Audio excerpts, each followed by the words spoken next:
my story and our story in space exploration. As you know, we have our A-lister, Miss Sunita Williams, astronaut, just retired yesterday. Hot news already, and we are more than excited to have her here. And once again, thank you for coming by. So, questions on to you. Hi, I'm Pranavi Sharma from India Abroad. I wanted to ask you about your last mission if we look back at it, one that stretched beyond our expectations. How did you cope with that amount of uncertainty? Is it the abundance of hope? Is it your faith? What is it that keeps you going? Yeah, so I mean, really, the hardest part was the summer part when we didn't know if we were going to go back on our spacecraft or not. I mean, obviously, indications from the day 2 of docking led us to believe there was going to be some work that needed to be done, but maybe that could be done with software. I don't know. We didn't know at the time, so we were trying to be patient, trying to listen to everybody, and as much as we could. It's hard when I think everybody knows from COVID, it's hard to zoom in and have the whole picture of the conversation. So we're in space, we're trying to participate as much as we can, as well as being productive members on the space station. So I'm, one of those people that wants to occupy my time, so we were extra crewmates up there. We're eating a lot of food. We're using the bathroom quite a bit, all of us, right? So obviously the food needs to be stocked, the bathroom needs to be changed, while all the other experiments and other things are going on. So, raise your hand. These maybe are not the most glorious jobs up in space, but you need to pitch in and be part of the team. So that's, I think, for me, in the beginning, as well as the test points that we did, try to help the team. Make sure that when they get done with the experiments that they're assigned to, they can come back and have a hot meal and we've fixed it for them or done whatever we need to do to make it a team event. And then as the summer continued on and it was becoming a little more clearer that we probably weren't going home, then it's time to focus on being crew members up there. And it's a team sport. I have to always remember that and remind people that 2 people were supposed to be on that spacecraft that came and brought us home, and they graciously stepped aside, and only 2 seats went up, 2 empty. So there was 2 empty seats for me and Butch Wilmore to come back on, and that's a huge event for somebody who was training for a number of years to say, like, okay, now I'm not going to fly. So keeping that in mind, I wanted to do as best as I can to fill their shoes in the experiments that they had to do. So we started asking the folks who were working on the experiments, can I do OJT, on the job training, hang out with you? Can I get you something while you're doing the tasks, knowing that we would be the ones who were doing the task later on once they left. So just trying to fulfill the shoes of the people who weren't going to make it and try to occupy the time and do the best that we can. And that's what our job is. I was just last question or 2 questions ago saying, the part that everyone doesn't understand is how much time on the ground. I got extra time in space. I'm pretty lucky. How has space changed the way we look at life on Earth? How has space changed how I look on? Oh, absolutely. I'm sure everybody has read words or heard me talk about this. I've talked about this here in India, in the United States, of course, and in Slovenia just recently, but for many years, absolutely. I mean, you look at Earth and you think to yourself, like, what is everybody rushing around down there for? Why is everybody mad? Why is everybody in a line? Like, why is everybody fighting? It's actually just sort of weird, right? Because this is a planet. This is our planet, which I think we all lose sight of. It's not just a city. It's not just a country. It's actually a planet. We actually have the same air. All of us do. We all have the same water. We all have the same rain. All over this planet. And so it's sort of funny how we sometimes argue about a lot of things, fight over resources when this is all of ours, this planet. So, of course, it changes perspective on that. Not that I'm disappointed. I just feel very lucky that I've had that perspective, and that's one of the reasons I'm here talking to you and everybody here to share those perspectives and maybe make people stop for a second and think about it a little bit more thoroughly. And the second part is, exploration, I think, is what we need to do to make us solve problems, because we have to solve problems differently when we go to space, and that helps us explore. You have to, and back in the day, this place was found by a sailing ship. Yep. At some point in time, and to be able to leave someone's home country and then sail over here or leave our home planet and go to space, you have to solve problems differently than you do at home, and that makes the solutions even better, and possibly even come back here, but absolutely help us on our next steps of exploration. If called upon, would you go there again? Would I go again? I'd love to go to space again, absolutely. I'm sure my husband wouldn't want me to go to space again. I have some things to do at home. But there's also, so many good astronauts, and I think the biggest reward is your mentees can take over and do the job better than you. And I feel like right now there's a bunch of young kid astronauts out there that who we've trained and are doing wonderful right now at the space station, doing wonderful as we're getting ready to launch the Space Launch System Artemis 2 rocket. Some new astronauts on there, and I'm excited to see them make history. So I'm good with if they said though, you need to come back, we need you. Yeah, of course I'd go.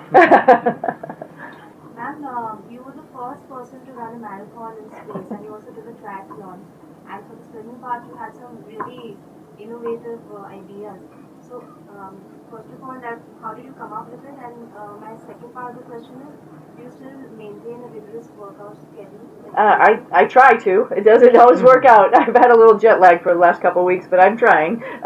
But yeah, the marathon and triathlon is silly as they are up in space because we just have exercise equipment and we just go do it, right? Actually, really was hoping the treadmill would break so I didn't have to finish the whole thing because marathons are terrible. Anybody run the Mumbai Marathon? I think it was last weekend. But anyway, my point with all of those things, though, was to highlight that astronauts exercise, and exercise is a way of life. And exercise you have to do every single day while you're up there. For us, it's bone density and muscle mass because we don't have gravity to provide that. But in general, just to propagate that idea, health we shouldn't take for granted.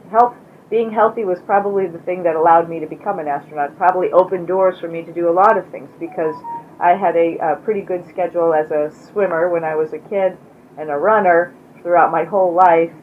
Every morning getting up and do that. My brother, my sister, we all do that. And it just was natural in our family. And I felt very fortunate that I grew up like that. Not everybody grows up like that. So it was really just to highlight the fact that physical fitness is a way of life and will make your life a lot easier in the future. But when it got really stressed, were you really confident about the technology that will take you over? Yes. That lies on the shoulders of the people who are working on the ground. I knew that there was hundreds, if not thousands, of people who were looking at possibility solutions for us to come back, right? So they weren't going to leave us high and dry with no solution whatsoever. I think the most precarious time was when our spacecraft left, because we needed to free up the docking port, and the spacecraft that was taking us home arrived. There was a time in there where the way home would have been on some seats that we on board made out of things that we had on board. They weren't actual real seats. So that was the most precarious time, but that was a plan. We had a plan. It's never like that we didn't have a plan. And as a result of all of that, some really good work has been done, and now we have a seat kit that's up there, so if anything like this happens again, which it can, space station is getting older, it's complicated to get to space. There's a lot of space debris. There's many things that could happen to a spacecraft when it's docked to the space station. So we're trying to now anticipate those problems a little bit more and have the resources that we need up there ready to go. So I just wanted to ask you, who do you think space belongs to? And also, all this rapid exploration, where is it leading us? Yeah, so I'm really excited about commercialization of low Earth orbit. I think it's really awesome. It's great. I feel like the space station laid the foundation of processes, how they could how they work in low Earth orbit in microgravity. And I think there's so many creative minds out there. Like the space sector is wonderful. Space business is awesome. But there's more creative people who can come up with some amazing creative ideas. Oh, I saw that process, so I could blend it into doing, something else. I mean, we did stuff where we were 3D printing heart cells, 3D printing metal up there, but only little basic chunks of it. Now that we've proved that you can do that, some other, I think, research entity, company can even make that even better and probably bring back some production to us back here on Earth. Space station wasn't going to do production. It was just going to try out processes and foundations. So I'm really excited about that. I hope that happens. And that frees up, the space agencies to do what we are supposed to do, is explore, right?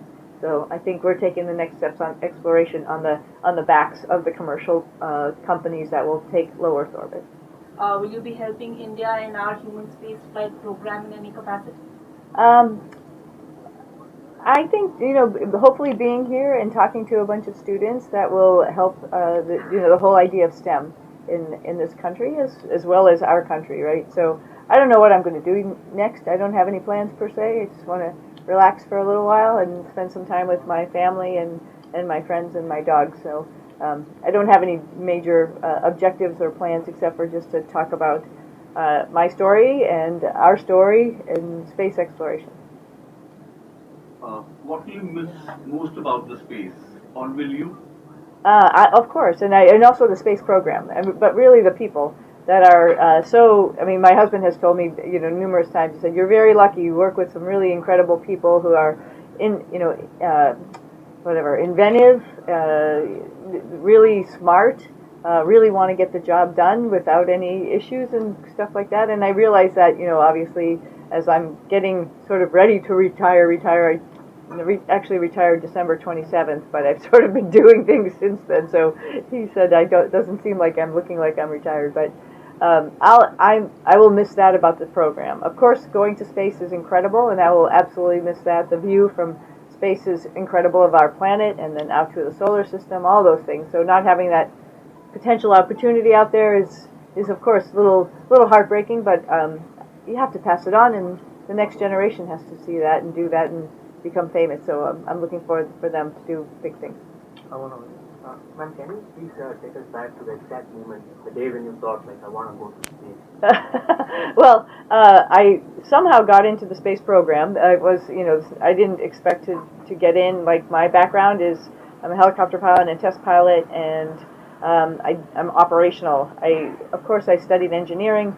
I never thought that was my forte. But the whole idea of being a tester and understanding how to ask questions as we're developing new spacecraft, I think went hand in hand with particularly the latest flight that we had. So when I first became an astronaut, I was surprised. I think the biggest emotion would have been like, oh wow, they maybe it was a clerical error and they let me in. But when I got there, I felt like it was the right place, a good fit for me, and just tried to do my best while I was there, and was provided some amazing opportunities to work on the space station as we were building it, and then operate it, and then test the new spacecraft. So I mean, it all sort of went. It started out as a surprise, but then it sort of made it. You make the dream happen. What was the most challenging part of the journey? What's the most challenging? Well, just in the training part aspect of it, spacewalks are pretty tough. Just training for that in a pool with gravity, and the suit does weigh something, even though in space you don't really feel it. That's hard work. You got to work out to do that. Those suits don't fit everybody exactly, correctly. So you just got to work with it and make it happen. So that's probably the most physical part.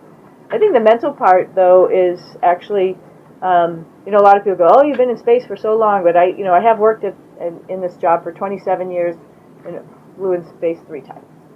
So there's a lot of time that you're not flying in space. Not that that's hard, but you just don't know what the next, if you're ever going to get the opportunity to do it, if you're ever going to, for the first time, or get the opportunity to go to space a second or third time. So I think those times between could get somewhat frustrating at time, and it's a ride for your whole family with you. So it's not just about you; it's about your family. Also, wondering if you're ever going to go to space. This last flight, honestly, I worked on these programs, commercial crew, for 10 years. So it's a long time. So on one project. What was it like for you to be away from your dogs, Gorby and Gunnar, when you were in space? It would be great if you could talk about the place they have in your life. Also, if you could weigh in on the Indian Supreme Court's directives to remove community dogs from public spaces and institutions, thinking of them as dangerous to human safety. Yeah, okay, thank you for the question, because, my dogs are huge in my life. Unfortunately, I lost my Gorby in 2017. He was almost 17 years old. So, when something is in your life that long, they're part of your family, of course, right? So, my other 2 dogs, Gunnar and Rotor, are my little buddies, and they're mine. And so when I left for space, I told my husband, it's only 10 days, don't worry, I'll be back, I'll walk them when I get back. They're my responsibility, I realize that. Well, that didn't work out like that. And so he got to enjoy them. And it's actually been wonderful. Not that he wasn't part of their lives in the beginning, but he has really bonded with both of them. And I can see it, and it's great. And just like I have to. They're just really cool. Anybody have a dog in here as a pet? It's just fun to watch them, or cat for that matter. It's just fun to watch them because they all have personalities. They all are troubleshooting. They're all figuring it out. They're all trying to be nice to you when they want something. They're a little manipulative, just like children, and so it's wonderful. But they love you. Every time you come home, they're right there to greet you. They're there to be nice and sit next to you, and you don't feel good. So yeah, of course I miss them, and I was very lucky. I got a couple packages while I was up there when some cargo spacecraft came up. So one of them had all sorts of Indian food because I hadn't had any of my own preference food, so they filled it up with Indian food, which was great. And the second package had 3D printed of my dogs. Somebody 3D printed them from me and painted them. So I opened it up and they're floating around. It was really cool. So I had nice pictures and just a reminder of them. I didn't get to really talk to them, obviously. We have phone calls and video conferences, but I got the report. Friends of mine were telling me what they were doing, and they would go over another friend's house every now and then, and things like that. I don't know anything about the second part too much. I just read a little snippet in the newspaper yesterday, and I was asking the question about it. And there's a priority, obviously, right? Humans, we have to take care of ourselves and make sure everybody has a good, safe place to live. So I can understand when things become a little problematic. I would say it's partially, from my own experience, partially our own fault as humans as well, because we create an environment where animals can't be in their natural environment. That happens in the United States when people feed animals in natural preserves like bears and other things like that all of a sudden becomes problematic. So we need to give animals their space, and they need their appropriate space so they don't interact and harm humans. I think that's a way to think of it just generally. They're here. I think just to point that out, when I was in space, the thing when I would look back at the planet, I would say every person I know, every animal I know, every plant I know is there, and that's the only place it is. So we need to give all of us a little space, physical space. Thank you. We'll be concluding